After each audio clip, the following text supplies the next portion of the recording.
Okay, so share ko sa inyo to guys, no, kung paano natin guys i-fix guys yung dito SIM natin guys na walang internet guys, no. So papakita ko sa inyo guys. So i-on natin guys yung ating data guys, no. So on natin yan. So try natin guys kung merong lumalabas guys na signal guys. Yan. So try natin guys mag-internet guys, no. Yan. So wait lang natin guys. Yan, so wala siyang connection guys, no. So kung ang inyong SIM card guys ay walang connection, kakabili lang nyo, bagong bili nyo guys, ay hindi kayo makaka-access ng internet guys. So kailangan natin guys gumawa guys ng VPN guys. Yan. So kahit try natin guys sa YouTube guys, no. Yan, so pakita ko muna sa inyo guys. So wala talaga siyang ano guys, no. So kahit may load yung SIM card natin na bagong bili natin, so hindi pa rin siya makaka-access guys ng internet. So ibig sabihin guys, wala siyang VPN guys, no. So ngayon guys, para malagyan natin guys ng VPN na yan guys, so kailangan natin magpunta dito guys sa settings natin. So back tayo guys. Yan. So kailangan natin guys mag-set up ng VPN. So punta tayo dito guys sa settings, papakita ko sa inyo guys, no. So pagdating natin dito guys sa settings natin, so hanapin lang natin dito guys yung dual cards and mobile network or cellular network guys. So saan guys nang dito guys, no. So click natin guys yung dual cards and mobile network guys. Basta guys makapunta tayo guys sa ating SIM information guys, no. Yan. So ito guys yung SIM ko guys. Ito guys yung dito ko. Yan. So wala siyang signal guys, no. So ang gawin natin dito guys ay i-click natin ito guys yung VPN na ito guys. Yan. So pagka-click natin guys ng VPN yan guys, i-click natin guys yung new VPN. Yan. So new VPN. So click natin yan. So gagawa kasi tayo guys ng bagong VPN natin guys, no. So VPN natin, pangalanan lang natin ng dito internet. Yan. So yan lang yung ilagay natin guys na pangalan guys, no. So try natin guys kung magkaroon siya guys ng internet guys, no. So click natin okay. Tapos VPN natin guys, iset rin natin to guys dito.ph guys. Yan. So click lang natin guys yung okay. Dito.ph. So small letter lang guys, no. Click natin okay para ma-save. Yan. So next naman tayo dito guys sa VPN natin. So VPN type natin guys, default lang yan siya guys, no. Try lang natin guys yung default. Yan. So default natin, tapos click natin guys yung okay. Yan. Tapos next naman tayo dito guys sa server natin guys, no.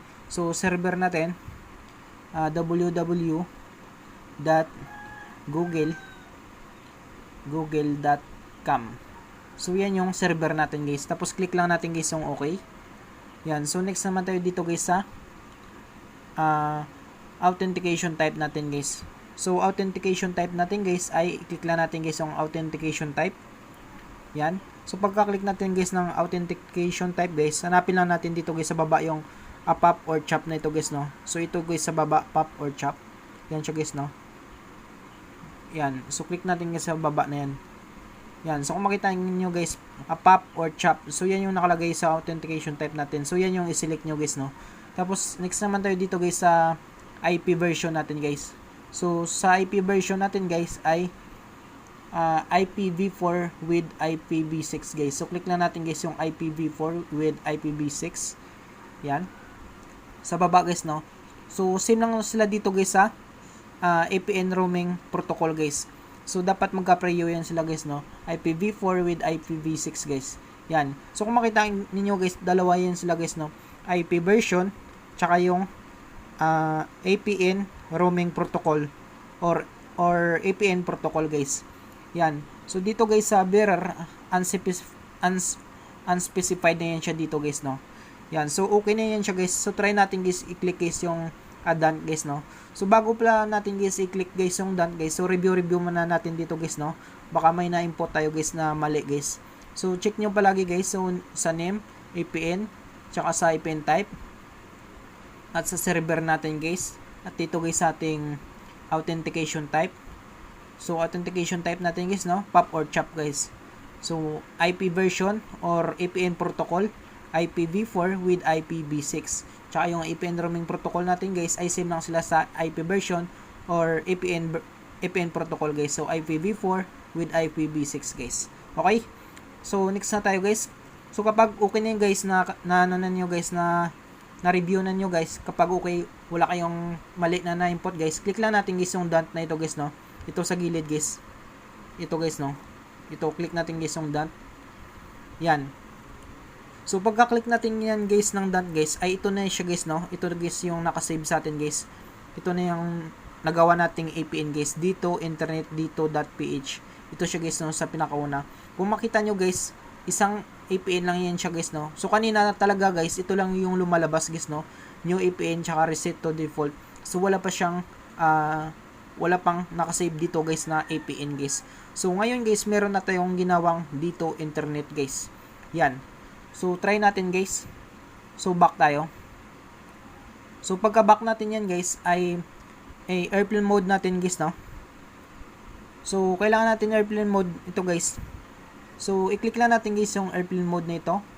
So airplane mode natin guys ng 5 to 10 seconds guys, no? So pwede 5, pwede 10 guys, no? So halimbawa airplane mode natin 1, 2, 3, 4, 5, 6, 7, 8, 9, 10. So 10 seconds na siya guys, no? So kapag 10 seconds na guys, enable na natin guys, no? So enable natin yan. So magbubukas guys ulit guys yung data natin. Yan. So ngayon guys, ititest natin guys yung ating ano guys, no? Ating internet guys, kung meron ng bang internet guys. So try natin guys sa YouTube guys, no? So click tayo guys sa YouTube. Yan. So try natin guys kung meron ng internet kasi guys lumabas na guys 4G. So kanina talaga guys hindi talaga siya naglo-loading guys, no? Yan. So kung makita nyo guys, pwede na tayong maka-internet guys, no? Yan. So kanina talaga guys wala siyang internet guys. Yan. So kahit papaano guys meron na siyang internet guys. So ganun lang kadali guys, no? Kapag walang internet guys yung SIM card nyo, so check niyo guys, no? Yung APN nyo. Check niyo yung APN nyo or yung date tsaka yung time sa inyong device guys. So minsan kasi guys sa device natin hindi natin alam, date and time lang pala guys yung salarin guys, kaya hindi tayo maka-access guys ng internet guys. So dito guys, kung makita naman nyo guys, kanina walang internet, ngayon merong internet. So check rin nyo guys kung may APN guys yung SIM card nyo guys. So kapag walang APN sa device niyo or nakasave sa network ng SIM card niyo guys, ay gagawa na lang niyo guys ng APN guys para maka-access tayo guys ng internet guys, no?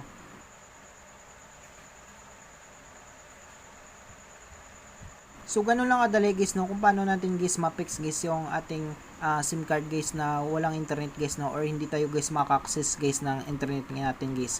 Okay? So I hope guys na makatulong sa inyo itong video tutorial natin guys. Maraming salamat sa panonood guys, no. Sa mga bago pa lang sa ating YouTube channel, huwag natin kalimutang i-click yung subscribe at yung notification bell button para ma-update ko kayo guys sa susunod nating video tutorial. Thank you guys and God bless sa lahat.